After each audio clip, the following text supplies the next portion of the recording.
बिहार आंगनबाड़ी हड़ताल की अब तक की सबसे बड़ी खबर। तो फाइनली दोस्तों मैं आप लोगों को बता देने वाली हूँ कि जो बिहार में आंगनबाड़ी सेविका सहायिका बहनों का हड़ताल चल रहा था, जैसे ही हड़ताल के लिए अपनी अगली रणनीति संघ ने तैयार की, इधर जो है सरकारों के द्वारा लगातार ताबड़तोड़ चयन मुक्ति के लेटर पे लेटर निकलने लगे।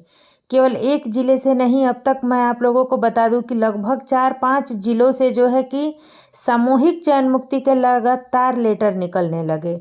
और इसका मेन मकसद क्या है? मेन मकसद सिर्फ यही है कि जैसे ही संघ ने अपना लेटर दायर किया, अपने आगे की रणनीति का जो मैंने अपने वीडियो के माध्यम से आप लोगों को बताया है कि संघ की जो है कि अगली रणनीति क्या है, किस प्रकार से जो है संघ अब अपनी अगली रणनीति बना रहा है, जिसमें कि वो लगातार अपना मांग सरकार तक पहुंचाने का प्रयास कर रहा था, जिसमें जो है कि आंगनबाड़ी सेविका सहायिकाओं को चयन मुक्ति के बाद से संघ ने जो है कि सभी चयन मुक्त सेविकाओं को वापस लाने के लिए भी आवेदन दिया और कई प्रकार से जो है कि अपने मांगों तक को सरकार तक पहुंचाने के लिए अपनी रणनीति तैयार की और जिसका जो है कि उन्होंने सूचना सरकार तक पहुंचाया। और जैसे ही उनको संघ के द्वारा अगली रणनीति की सूचना प्राप्त हुई, इधर जो है कि सभी डीपीओ पर और सीडीपीओ पर सरकार ने अपनी नकेल कसी और लगातार चयन मुक्ति के लेटर पे लेटर निकलने लगे। इसी संबंध में मैंने अभी अपने वीडियो के माध्यम से आप लोगों को बताया था कि पूर्णिया जिले में जो है कि सामूहिक चयन मुक्ति की गई है, जिसमें मैंने आप लोगों को बताया कि सैकड़ों की संख्या में आंगनबाड़ी सेविका सहायिका बहनों को चयन मुक्ति का आदेश दे दिए गए हैं। और वह आदेश किस तारीख को दिया गया है यह भी मैं आप लोगों को दिखाऊं। 28/11/2023, यानी कि लगातार जो है कि आज और कल 2 दिनों में यह कार्रवाई हुई है। क्योंकि यह 2 दिनों में कार्रवाई होने का क्या मुख्य कारण है? मुख्य कारण वही है जो कि संघ ने अपना ऑफिशियल लेटर जो है कि अपने पत्रांक दिनांक के साथ भेजा था। मैंने आप लोगों को वह लेटर भी दिखाया था, जिसमें देखिए मैं आप लोगों को फिर से इसमें कुछ दिखा देना चाहती हूँ, जिसमें कि उन्होंने 3 प्रकार से अपने बताया हुआ था। देखिए, पहला है कि 29 नवंबर से पुनः परियोजना स्तर पर धरना प्रदर्शन जारी रहेगा, और जिसका कि उन्होंने आज थोड़ी सी झांकी दिखाई। जैसे ही 29 नवंबर को थोड़ा बहुत जो है कि परियोजनाओं में धरना प्रदर्शन का काम शुरू हुआ और जो है कि सरकार अपने आ गई असली रंग में और लगातार चयन मुक्त करने लगी, जिसमें कि 1 और 2 दिसंबर को सैकड़ों की संख्या में आंगनबाड़ी सेविका सहायिकाएं जो है कि एमएलए और मंत्री के निर्वाचन क्षेत्र कार्यालय को घेरने वाली थी, जिसमें जो कि जवाब मांगो प्रदर्शन कर निवेदन देना था। और तीसरा था 10 दिन के अंदर सरकार चयन मुक्ति रद्द करके वार्ता के लिए तैयार हो।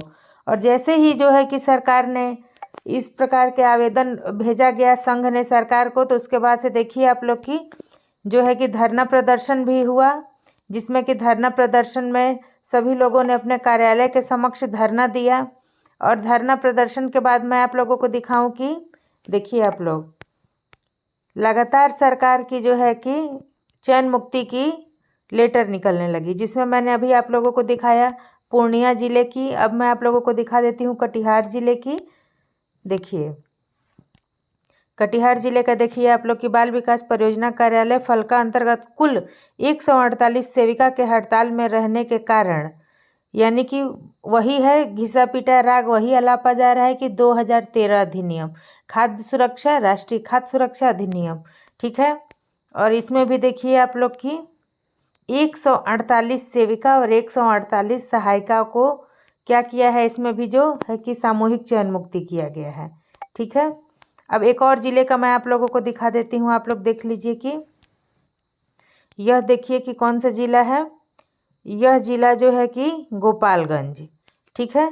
मैं यह पूरा आप लोगों को पढ़ के सुना देती हूँ कि इस लेटर में क्या कहा जा रहा है। देखिए, आप अवगत है कि जिले के प्रखंडों में विभिन्न संघ आंगनबाड़ी सेविका सहायिकाओं द्वारा हड़ताल तोड़कर कार्य वापसी की सूचना दी गई है। केंद्र संचालन भी हो रहा है। इसी क्रम में पुनः ऐसी सूचना प्राप्त हो रही है कि कुछ आंगनबाड़ी कार्यकर्ता तथा कथित संघों के प्रतिनिधियों द्वारा हड़ताल पर आगे भी रहने हेतु विभिन्न माध्यमों से जवाब दिया जा रहा है। जो आंगनबाड़ी कार्यकर्ता काम पर वापस आ गई है उसे भी केंद्र बंद कर हड़ताल में पुनः रहने हेतु प्रेरित किया जा रहा है, जो पूर्णतः अस्वीकार्य है गतिविधि है। यह कतिपय अत्यंत गंभीर बात है और कड़ी कार्रवाई योग्य कृत्य है।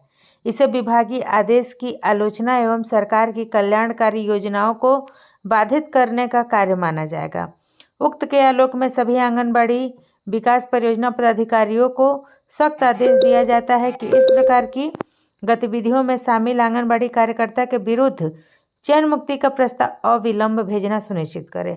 साथ ही संघ की ओर से कोई अन्य व्यक्ति जो आंगनबाड़ी कार्यकर्ता नहीं है परंतु इस प्रकार के कार्य में शामिल है, उसके विरुद्ध सरकारी कार्य में बाधा पहुंचाने के संबंध में स्थानीय थाना में FIR दर्ज करने की कार्यवाही करना सुनिश्चित करें।